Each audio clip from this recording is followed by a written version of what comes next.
गंगातरंगरमणीयजटाकलापं गौरी निरन्तरविभूषितवामभागं नारायणप्रियमनङ्गमदापहारं वाराणसीपुरपतिं भज विश्वनाथम्। प्रातः काल से ही हम इस अंतर्राष्ट्रीय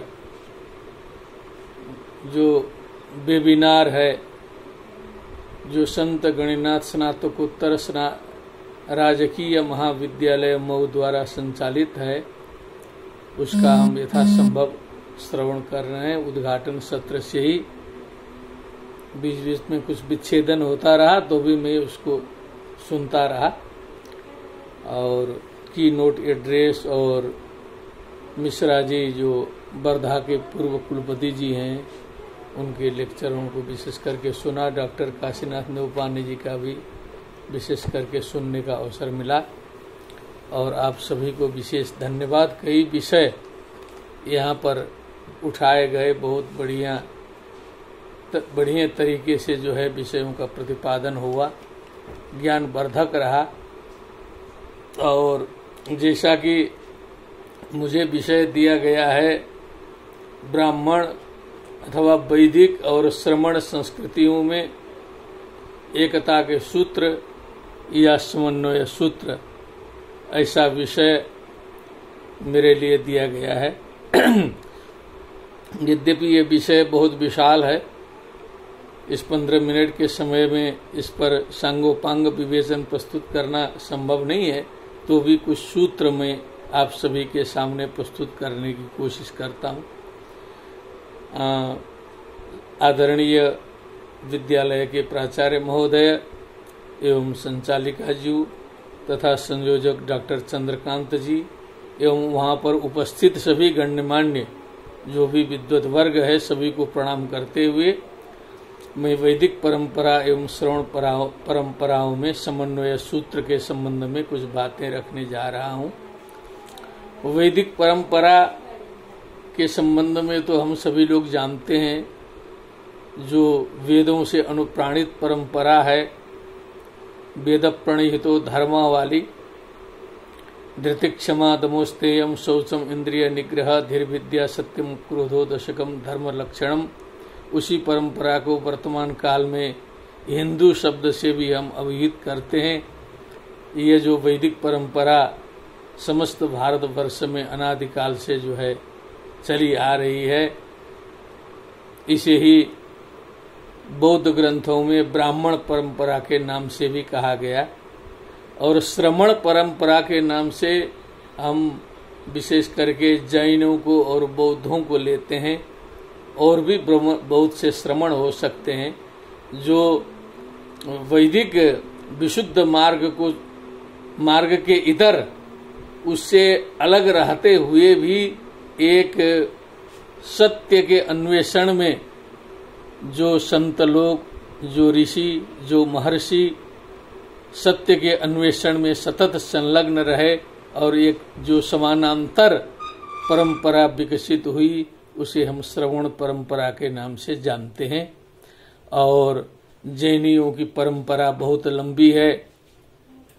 भगवान बुद्ध के समकालीन भगवान महावीर 24वें तीर्थंकर माने जाते हैं, तो इसका मतलब इसके पहले 23 तीर्थंकर हो चुके हैं, और 6वीं ईस्वी पूर्व भगवान का बुद्ध का समय माना जाता है। तो ये जो परंपराएं भारतवर्ष एवं पूरे विश्व में आज प्रचलित हैं, और इनमें जो ज्ञान राशि है, जो एक मानवता के लिए संदेश है, यदि हम जैन ग्रंथों को देखें और बौद्ध ग्रंथों को देखें, तो वैदिक परंपराओं से किसी मात्रा में इसमें इस प्रकार के तत्व विद्यमान नहीं है।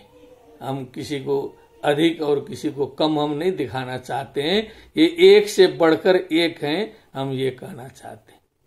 जो भगवान बुद्ध के त्रिपिटकों का यदि हम गहराई से अध्ययन करें, तो जो महाभारत के लिए कहा जाता है यदि हास्ति तदन्यत्र यन्य हास्ति न तत्कुचित, वो तत्व वहां चरितार्थ हो सकता है। इतने तत्व त्रिपिटकों में भरे पड़े हैं और जैन वाङ्मय भी उसी प्रकार विशाल वाङ्मय है। और ये परंपराएं साथ में विकसित हुई, साथ में उत्पन्न हुई और साथ में विकसित हो रही हैं, प्रसारित हो रही हैं, समस्त विश्व में व्याप्त है। इसके बावजूद कुछ सभी धर्मों के बीच में एक प्रकार का मतभेद भी है, कुछ समन्वय के सूत्र भी हैं, कुछ आस्तिकता नास्तिकता का विवाद भी है। वैदिक परंपराओं में जो है इन दोनों परंपराओं को आस्तिक परंपरा के रूप में सामान्यतः लिया जाता है। नास्तिको वेद निंदकः अथवा अस्ति परलोके मतिर्यस्य स आस्तिकः नास्ति परलोके मतिर्यस्य स नास्तिकः। ऐसा करेंगे तो परलोक में विश्वास होने के कारण इन दोनों को हम नास्तिक नहीं कह पाएंगे। तो नास्तिको वेद निंदकः वाला जो मत है वही प्रबल होता हुआ दिखाई देता है। तो ये जो परंपराएं हैं, संपूर्ण भारतीय समाज मुख्य रूप से इन तीनों परंपराओं से अनुप्राणित है। ये हमें पहले समझना है। या तो ब्राह्मण परंपरा है, या वैदिक परंपरा है, या बौद्ध परंपरा है, या जैन परंपरा है।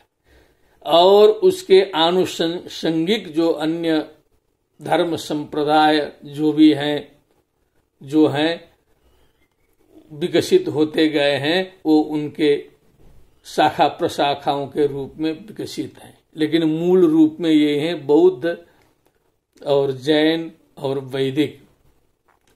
तो अब इनका एक धार्मिक पक्ष है, एक दार्शनिक पक्ष है। मैं दार्शनिक पक्ष के अनुसार कुछ यहाँ पॉइंट्स रखना चाहता हूँ, क्योंकि ये लंबा जीवन हमारा इसी के अनुसंधान में बीता। हमने सकारात्मक दृष्टि से इनमें समन्वय सूत्र अन्वेषण करने का प्रयत्न किया।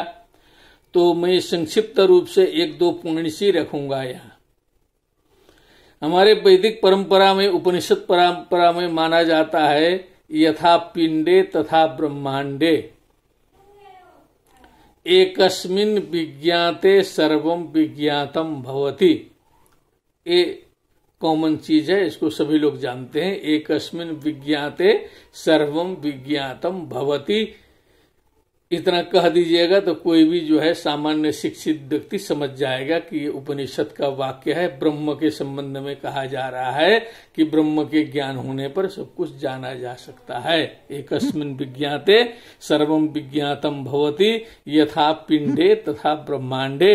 हम एकदम ऊपर से बात शुरू कर रहे हैं, बहुत ज्यादा लफड़े में नहीं जा रहे हैं। अब चलिए जैन में, जैन दर्शन का अध्ययन करते करते एक श्यादवाद मंजरी ग्रंथ का अध्ययन किया। और भी बहुत से ग्रंथ हैं, उसमें एक मिल गया तत्व जो है कि एको भाव सर्वथा येन दृष्टः सर्वे भावा सर्वथा तेन दृष्टा। देखिए संस्कृत होते हुए भी बहुत सरल है। सर्वे भावा सर्वथा येन दृष्टा एको भाव सर्वथा तेन दृष्टा। वही चीज बताया जो एकस्मिन् विज्ञाते सर्वं विज्ञातम भवति। जिसने एक को समझ लिया उसने सबको समझा, जिसने सबको समझा उसने एक को समझा। तो इसका मतलब तो निष्कर्ष निकला कि जो अंतिम पॉइंट है ये, इसमें जो है एकता है, दोनों में कहीं मतभेद नहीं है। अंतिम टारगेट जो है एक ही है।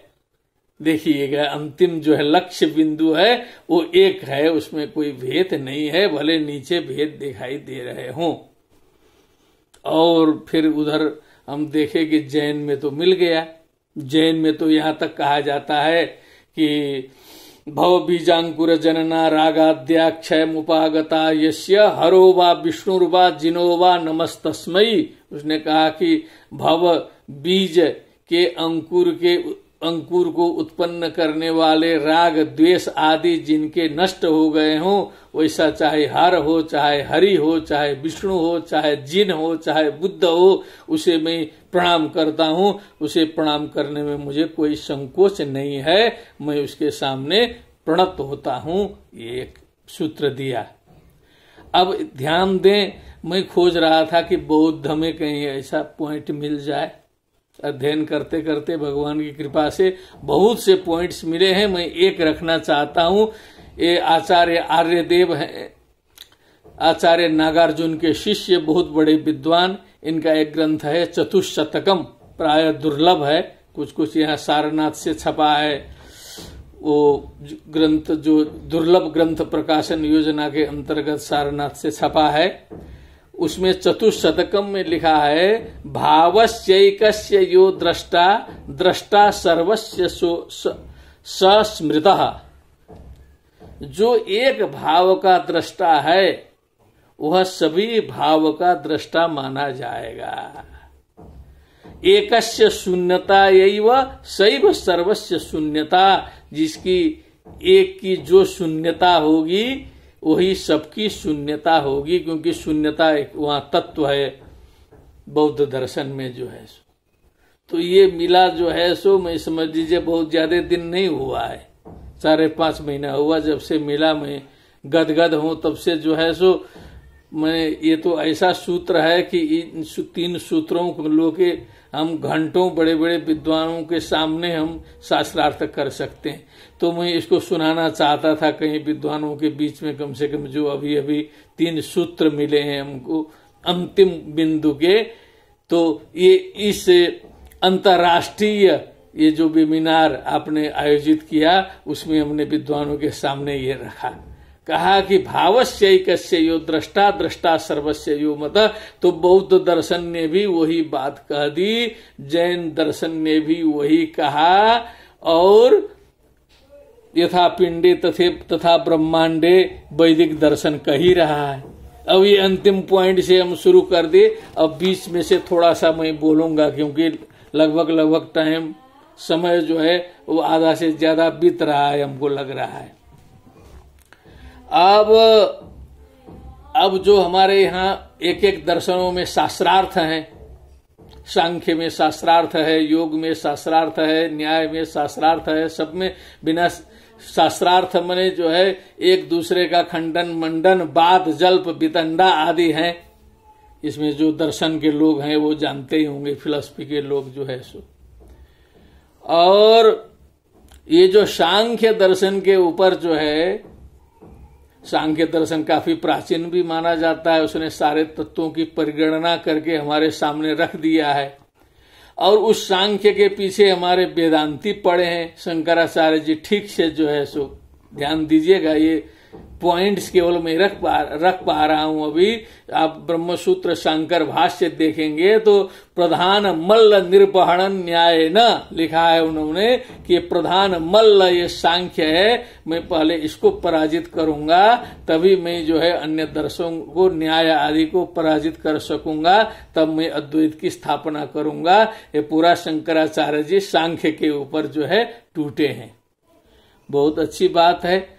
इक्षतेर ना शब्दम एक ब्रह्म सूत्र है, उस सूत्र में पूरा का पूरा सांख्य की खिंचाई किया है। और एतेन योग प्रत्युक्तः करके उसके साथ में योग की भी विदाई कर दी है। माने आधा ब्रह्म सूत्र जो है सांख्य दर्शन के खंडन में गया है, एक क्लियर कट है, इसमें कोई संदेह नहीं है। अब उधर देखिए, वो जो हमारे बौद्ध जी का देखिए चतुशतकम में, वो भी और वेदांत के खंडन में उतना जोर नहीं देते। वो कहते हैं येषाम गुणानाम कर्तृत्वम अचैतन्यम च सर्वशः। ध्यान देने की बात है। कहते हैं जिन सांख्यों के मत में गुणों का कर्तृत्व है, सत्वरज तम 3 गुण जो है सो सारे संसार की रचना करते हैं और अचेतन भी हैं। एक तरफ अचेतन है, दूसरे तरफ उनमें कर्तृत्व है। तेषाम उन्मत्त का नाम च न किंचित विद्यते अंतरम। उनमें और पागलों में कोई अंतर नहीं है। किसी पागल व्यक्ति में और उस सांख्य दर्शन के सिद्धांत में जो गुणों को निर्गुण भी बताते हैं और उन्हीं गुणों से सारी सृष्टि बताते हैं और उन गुणों को अचेतन भी बताते हैं, उन सांख्यों से बढ़ के पागल कोई है नहीं। अब देखिए ये बौद्ध ने कहा।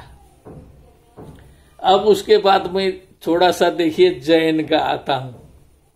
जैन क्या बोलते हैं?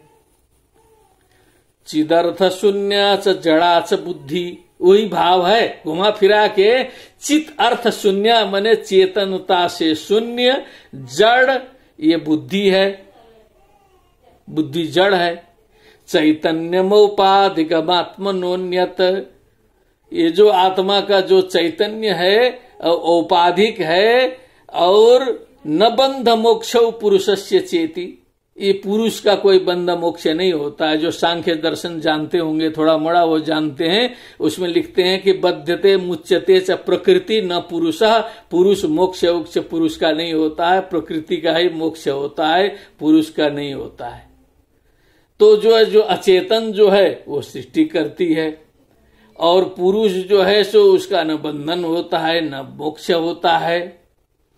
चैतन्यम औपाधिकम आत्मन्योन्यत, जो चैतन्य है वो औपाधिक है, वो आत्मा से जो है सो वो भिन्न है। फिर जो है कियत जड़ेर न ग्रथितम विरोधी, इन जड़ों ने जो है कितनी कितनी विरोधी बातें नहीं लिखी हैं। ये सब दार्शनिक विचार विमर्श है।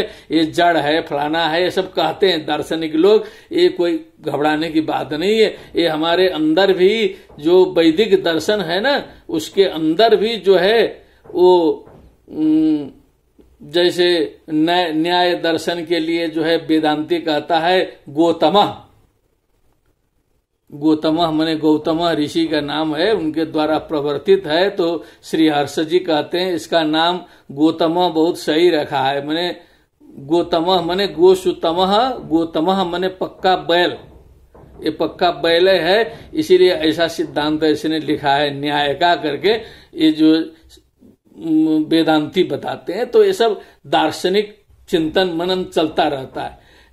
और ये जो खंडन उंडन का जो तरीका है वो भी जो है शंकरा अद्वैत दर्शन और बौद्ध दर्शन जैन दर्शन एक ही तरह से करते हैं। और अंतिम में जाके मोक्ष की भी बात करते हैं, सब जगह जो है मोक्ष होता है। अब एक पॉइंट सुन लें, बौद्ध दर्शन का तत्व कैसा होता है। अनिरोधम अनुत्पादम अनुच्छेदम अशाश्वतम अनेकार्थम अनानार्थम अनागमम अनिर्गमम यह प्रतीत्य समुत्पादम प्रपंचोपशमम शिवम देशयामास संबुद्धस्तम वंदे बदताम बरम। ये प्रतीत्य समुत्पाद, ये मोक्ष का उन्होंने जो है वर्णन किया है, उनके अष्ट विशेषण युक्त जो है प्रतीत्य समुत्पाद को बताया। तो हम विचार करते हैं जो अपना ब्रह्म है, अशब्दम अस्पर्शम अरूपम अव्ययम तथा अरसम नित्यम अगंध वच्च यत यन मनसा न मनुते एनाहुर मनोमतम तदेव ब्रह्मत्वम विद्धि नेदम यदिदम उपासते। पूरा ब्रह्म का लक्षण जाके घट रहा है जैसा शून्यवाद बता रहा है वहां पर।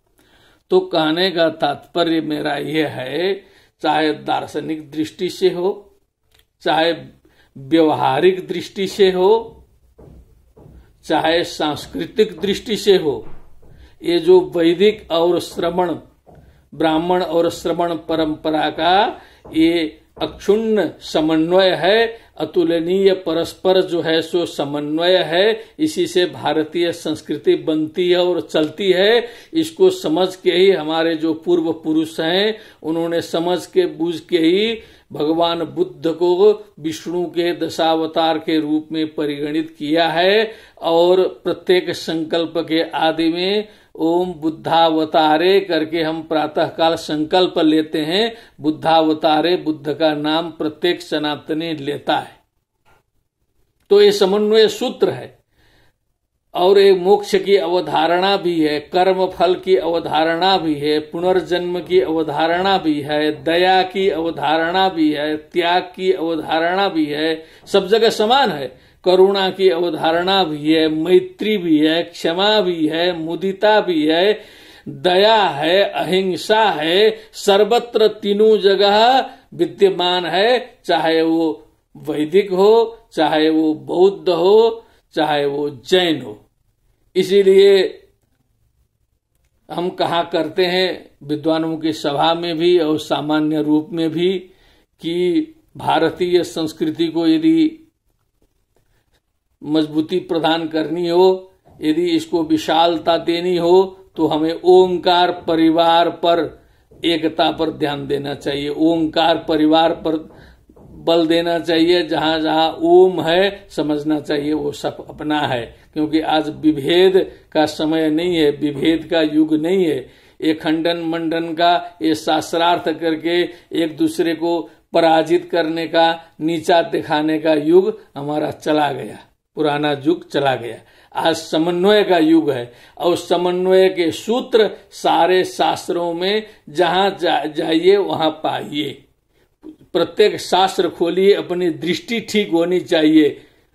ए न ही भावे न, जिस जिस भाव से आप उस ग्रंथ का अवलोकन करते हैं वो भाव आपका वहां मिलता है। लेकिन आप एक पार्टी का बन के, एक संप्रदाय का चोला ओढ़ के, एक किसी विशेष संप्रदाय में दीक्षित हो के तब उस संप्रदाय की पुष्टि के लिए किसी दूसरे संप्रदाय का अध्ययन करते हैं, तब आपको वहां अच्छाई नहीं दिखाई देगा, तब वहां तब वहां आपको बुराई दिखाई देगी। फिर उसकी कमी निकालने में आप हमेशा लगे रहेंगे। और ये केवल दर्शन के दृष्टि से ही नहीं है, मैं अब उपसंहार करता हूं। ये जीवन के प्रत्येक क्षेत्र में हमें इसे अपनाना चाहिए। जीवन के प्रत्येक दशा में हम केवल अपने को श्रेष्ठ मान करके चलने की जो परंपरा है, हम अपने को ही श्रेष्ठ मानते हैं। ईश्वरो हम अहम भोगी सिद्धो हम बलवान सुखी, मैं जो कह रहा हूं वही सत्य है, मेरा मत सत्य है, मैं ही ठीक हूं, मैं जो कर रहा है वही ठीक हूं, दूसरे का विचार ठीक नहीं है। ये जो आत्मवादी दृष्टि है, एकांकी दृष्टि है, स्वार्थपरक जो दृष्टि है, ये जो समाज में विभेद उत्पन्न करता है। हमें अपने साथ साथ दूसरे का भी विचार सुनना चाहिए। जब हम दूसरे का विचार सुनेंगे तभी समन्वय का सूत्र उसमें से निकलेगा। एक पॉइंट अंतिम बता दूं, यस्य यस्य ही यो भावः तेन तेन ही तम नरम अनुप्रविश्य मेधावी क्षिप्रम आत्मवशम नयेत। एक पॉइंट बता के मैं उपसंहार करने जा रहा हूं। यस्य यस्य ही यो भावः, बताया शास्त्र ने कि जिस जिस व्यक्ति का जो जो भाव है, आपके सामने जो व्यक्ति आया है जिस भाव से भावित है, तेन तेन ही तम नरम अनुप्रविश्य, उसी भाव से उस व्यक्ति में आप प्रविष्ट हो जाइए। मेधावी क्षिप्रम आत्मवशम नयेत, उस व्यक्ति को अपने वश में कर लेना चाहिए। उसमें रिएक्शन करके भिड़ंत नहीं करना चाहिए, समन्वय स्थापित करने का प्रयत्न करना चाहिए। यही चाहे सेमिनार कहिए चाहे वेबिनार कहिए, ये समन्वय का ही प्रयत्न है। आप